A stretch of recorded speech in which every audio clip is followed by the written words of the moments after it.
In this video, I'm gonna show you how to find recently watched videos on Facebook. This way you don't have to lose track of the videos you watched and liked on Facebook.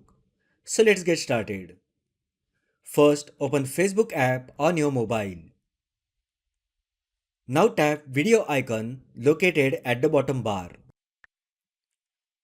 Tap profile like icon located at the top beside search. Here you will find options like saved videos, history, mobile data use, and notifications.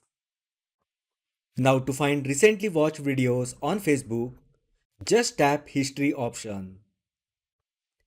And you will find all those Facebook videos that you had watched in the past.